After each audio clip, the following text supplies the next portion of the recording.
देखो आज हम लोग बच्चों माध्य, माध्यिका और बहुलक तीनों को एक बार में समझेंगे। जिसको समझना है इस वीडियो के द्वारा आसानी से समझ सकते हो। सबसे पहले तो हमें यह पता रहना चाहिए कि बताओ माध्य को और क्या बोलते हैं। समांतर माध्य भी कहा जाता है और औसत भी कहा जाता है, ये अपन को पता रहना चाहिए। तो सबसे पहले हम लोग इसकी चर्चा करते हैं। बताओ क्या दिया गया है, वर्गांतराल और बारंबारता। तो हम लोग इसके लिए क्या निकालेंगे, सबसे पहले बेटा पद निकालेंगे। क्या निकालेंगे, पद को क्या बोलते हैं बताओ, एक्स। तो यहां पर एक्स का मान निकाला जाएगा। देखो अब पद निकालने के लिए सबसे पहले हमें पता रहना चाहिए कि इसके लिए क्या करना पड़ेगा। इसके लिए हम लोग क्या करते हैं, जो वर्ग अंतराल आपको दिया जाएगा उस वर्ग अंतराल को जोड़ो और कितने का भाग देते जाओ बेटा, 2 का भाग देंगे। तो बताओ 0 10 10 हो जाएगा, 2 का भाग 2 5 10 और 20 30, कितना हो जाएगा 15 हो जाएगा। कोई दिक्कत नहीं, सुनाई तो दे रहा है ना अच्छी तरीके से। अब देखो बेटा 20 30 50, 25 50 का आधा 25, इधर 30 40 70, 70 का आधा कितना हो जाएगा बोलो। क्लियर बात। ये अपन ने सारा का सारा यहां पर सॉल्व कर लिया। इसके बाद बच्चों अपन लोग क्या निकालते हैं, एफ एक्स। क्या निकालते हैं बताओ, एफ एक्स निकालेंगे। एफ एक्स निकालने के लिए बेटा आपको क्या करना पड़ेगा, यहां पर एफ और एक्स का करेंगे गुणा। एफ मतलब क्या होता है बेटा, बारंबारता। एक्स मतलब क्या हो गया, पद। इनका गुणा करिए। तो गुणा करेंगे 2 5 15 एकम 25 चौके और 35 30 105। ठीक है, इसके बाद इन सबको जोड़ो। किस किस को जोड़ते हैं, बारंबारता को, यानी सिग्मा एफ बारंबारता का जोड़ करो। 2 1 3 3 4 7 7 3 10 आ जाएगा। बच्चों यहां पर एफ एक्स को जोड़ो, सिग्मा एफ एक्स को जोड़ रहे हैं अपन लोग इसको। जब एफ एक्स को जोड़ेंगे यहां पर तो डायरेक्ट जोड़ सकते हो। देखो 100 और 105 कितना हो जाएगा, 205। 205 15 220 यानी 200 है। सिंपल की नहीं है बेटा। इसके बाद हमें आना चाहिए सबसे पहले माध्य का सूत्र। बताओ माध्य एक्स बार बराबर क्या होता है, सिग्मा एफ एक्स बटे सिग्मा एफ। तो सिग्मा एफ एक्स का मान बच्चों कितना दिया गया अपन को, 230। और सिग्मा एफ का मान अपन ने कितना निकाल लिया बताइए, 10। इसको हल कर दीजिए, 0 से 0 बताइए कितना आ गया है बेटा, 30। यानी माध्य एक्स बार बराबर कितना आ जाता है बच्चों, 30। पहला टॉपिक अपना कंप्लीट होता है। अब अपन लोग समझेंगे माध्यिका को। माध्यिका को हम लोग साथ में माध्यक भी कहते हैं। क्या बोलते हैं, पेपर में ये जरूरी नहीं है कि माध्यिका लिख कर आए, माध्यक भी लिख कर आ सकता है, याद रखना है तुम लोग। तो हम लोग क्या करेंगे बच्चों, इसके लिए आपको निकालना पड़ता है संचयी बारंबारता। क्या निकालनी पड़ती है बताओ, संचयी बारंबारता। तो यहां पर हम लोग लिखेंगे बच्चों संचयी बारंबारता। ठीक है, अब यहां पर समझते हैं संचयी बारंबारता को अपन लोग वैसे सीएफ कहते हैं। क्या बोलते हैं बताओ। अब आपको क्या करना है, संचय मीन्स होता है एकत्रित करना, और बारंबारता मतलब बारंबारता को किसको जोड़ना बताओ, बारंबारता को जोड़ना। तो बारंबारता को अपन लोग जोड़ेंगे बच्चों। देखिए यहां पर, तो बारंबारता को जोड़िए जरा। यहां पर 3 3 के ऊपर कुछ है क्या, नहीं है, तो 3 ज्यों का त्यों रहेगा। 10 के ऊपर क्या है, तो 13 हो जाएगा। और 20 और 13 कितना हो जाएगा बोलो, 33 आ जाएगा। 20 और 13 33। इसके बाद 33 और 13 कितना होगा बोलो, और 46 4 ये आ जाता है मान अपना। इसके बाद बच्चों आपको माध्यिका निकालने के लिए सबसे पहले हम लोग निकालते हैं n बटे 2 भी संचयी बारंबारता। पहले काम संचयी बारंबारता निकाल ली, इसके बाद n बटे 2 भी संचयी बारंबारता ज्ञात कीजिए। तो n बटे 2 भी संचयी बारंबारता कैसे आएगी, n मतलब होता है बारंबारताओं का योग। n का मतलब क्या होता है बोलो, और बारंबारताओं का योग कितना आएगा बताओ, 50। तो n बटे 2 भी संचयी बारंबारता कितनी मिलेगी, 25। 50 में 2 का भाग दीजिए, कितना आ जाएगा, 25 आ जाएगा। तो 25वीं संचयी बारंबारता सिलेक्ट करनी बच्चों अपन को, कौन से नंबर की, 25वीं संचयी बारंबारता। और जितना इसका मान आ जाए फिर अपन लोग फॉर्मूले में रखकर उसको हल कर देंगे। ठीक, देखो सबसे पहले अपन लोग 25वीं संचयी बारंबारता चुनते हैं, किस में आ रही बताओ।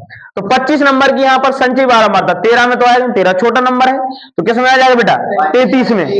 33 में आ जाएगी। अपन लोग हल करेंगे तो यहाँ पर 33 नंबर का, 33 में बताओ माध्यिका वर्ग क्या बनेगा इसमें, 40 से 55। तो यहाँ पर लिखेंगे बच्चों माध्यिका वर्ग। क्या लिखेंगे बताओ, माध्यिका वर्ग आपका आएगा 40 से 55।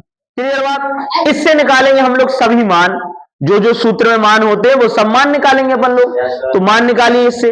सबसे पहले अपन लोग निकालते हैं बच्चों L1। क्या निकालते हैं बोलो, L1 होती है निम्न सीमा, माध्यिका वर्ग की निम्न सीमा मतलब छोटी संख्या। क्लियर बात। तो बताओ छोटी संख्या क्या आ जाएगी 40। L2 माध्य का वर्ग की उच्च सीमा, तो L2 का मान कितना होगा। इसके बाद आता है बच्चों स्मॉल एफ। क्या आता बोलो, स्मॉल एफ क्या होती है, चिल्लाओ नहीं, आराम सुनना है। स्मॉल एफ होती है माध्य का वर्ग की बारंबारता। तो माध्य का वर्ग की बारंबारता ये 20 है, कितना आ जाएगा 20। इसके बाद बच्चों कैपिटल एफ। कैपिटल एफ क्या होता है, माध्य का वर्ग के पहले वाले वर्ग की संचयी बारंबारता। तो संचयी बारंबारता क्या बन जाएगी पहले वाले वर्ग की 13। क्लियर बात। ये अपन ने सारे के सारे मान निकाल लिए। अब हम लोग फॉर्मूले रखेंगे। तो माध्य का m बराबर सूत्र क्या होता है बोलो, L1 plus L2 minus L1 बटे स्मॉल एफ कोष्टक n बटे 2 माइनस के कैपिटल एफ, ये सूत्र होता है। अब यहां पर रखिए, तो बताइए L1 का मान कितना है बेटा 40।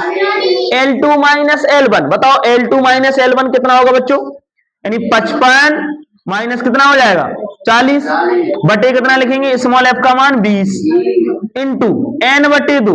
n बटे 2 का मान कितना था बताओ 25 माइनस कैपिटल एफ, बताइए जरा कैपिटल एफ का मान कितना दिया गया अपन को 13। यहां पर कितना आ जाएगा 13। इसको सॉल्व करो, 40 प्लस 55 में से 40 घटाओ कितना बचेगा बताओ 15 आ जाएगा बटे 20 और गुणा कितना बचेगा बताओ 12। इसको सॉल्व कर दीजिए बच्चों, जरा काटिए 4 3 और 4 पंचे 5 से काटो 5 3 और 3 बचा 3 का गुणा कर देंगे तो 40 प्लस 9 यानी कितना आ जाएगा बताओ 49। ये आ जाती है बच्चों माध्यिका, कितनी आ जाती है माध्यिका, ठीक है सरल की नहीं बताइए। इस प्रकार से माध्यिका निकाल सकते। अब आता है सबसे सरल चीज, अगर इन तीनों में कहा जाए तो वो होता है बहुलक। क्या होता है बताइए, जो कि आपको आसानी से आना चाहिए। बहुलक में ना तो आपको बच्चों संचयी बारंबारता निकालनी है, ना ही पद निकालना है, डायरेक्ट इसमें चुना जाता है बहुलक वर्ग। क्या चुनते हैं बताइए, तो बहुलक वर्ग चुनने के लिए बच्चों हम लोग ये देखते हैं किस की बारंबारता सबसे ज्यादा है, किस वर्ग की बारंबारता सबसे ज्यादा है। यहां पर देखिए जरा किस वर्ग की बारंबारता सबसे ज्यादा दिख रही, सबसे बड़ी जो बारंबारता दिख रही बच्चों 7 है कि नहीं। तो 7 बारंबारता किसकी बताओ 40 से 55 वाले वर्ग की। तो यहां पर लिखेंगे बच्चों बहुलक वर्ग। क्या लिखेंगे बोलो सबसे पहले, बहुलक वर्ग। बहुलक वर्ग जो बना बच्चों वो क्या बना बताइए जरा, 40 से 55। अब इससे निकालते हैं हम लोग सब मान। तो यहां पर सबसे पहले लिखेंगे L की वैल्यू। L क्या होता है बहुलक वर्ग की निम्न सीमा। तो बताओ निम्न सीमा कितनी है 40। निम्न सीमा मतलब छोटी संख्या कितनी है बेटा 40 है कि नहीं, समझ में आ रहा पीछे तुम्हें। चलो देखो इसके बाद बच्चों क्या निकालते हैं अपन लोग, देखो सूत्र में F1 दिया गया है। F1 क्या होती है बहुलक वर्ग की बारंबारता। बताओ बहुलक वर्ग क्या है 40 से 55, इसकी बारंबारता कितनी है 7। इसके बाद आता है बच्चों F0। मोहिनी ध्यान समझना बेटा, F0 क्या होता है बोलो, बहुलक वर्ग के पहले वाले वर्ग की बारंबारता। तो बहुलक वर्ग 7, ये वाला 40 से 55, इसके पहले वाले वर्ग की बारंबारता कितनी है बोलो। F2 बताओ बच्चों F2 क्या है बोलो 6 आ जाएगा, बाद वाले वर्ग की बारंबारता। क्लियर बात है कि नहीं बोलो। इसके बाद अपन ने ये सारे के सारे, अब रहेगा H का मान। किसका मान रहेगा बताओ, H क्या होता है बहुलक वर्ग की माप। माप मतलब हो गया बहुलक वर्ग में कितने का अंतर है। तो बताओ कितने का अंतर है, H बराबर कितना आ जाएगा बताओ। अब अपन लोग रखेंगे इस सूत्र में सभी के सभी मान। तो देखो अपन लोग फॉर्मूले में सारे मान रखते हैं बच्चों,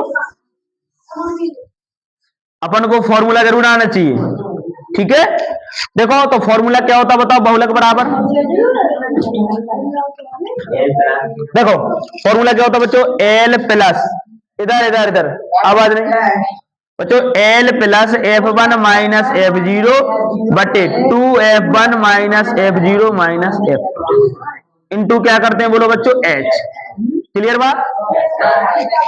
अब रखो सभी मान, बताओ L का मान कितना है बेटा 40, F1 माइनस F0, F1 का मान माइनस F0 का मान 3 बटे 2F1 यानी 2 गुणे 7 माइनस F0 3 माइनस F2 का मान बच्चों कितना दे बोलो इंटू क्या करना बोलो H। H का मान कितना हमें दिया गया बताओ बच्चों, H का मान कितना बताइए 15, ठीक है। 40 प्लस कितना आ जाएगा 7 में 3 गया 4, 2 7 14 में कितना घटाएंगे 6 और 3 9, कितना बचेगा बोलो 5। गुणा कितना लिखा बताओ 15, 5 एकम 5, 5 3, बोलो 5 3 15, ये आ गया। इधर देखो बच्चों 40 प्लस इसके बाद 3 चौके तो 40 और 12 कितना हो जाएगा बोलो 52, ये आ जाता बहुलक। समझ में आ गया? ठीक है, तो इस प्रकार से हम लोग बच्चों माध्य, माध्यिका और बहुलक तीनों चीजों को आसानी से लगा सकते हैं। आप लोग इस वीडियो के माध्यम से इन तीनों चीजों को आसानी से समझ सकते हो। Thank you.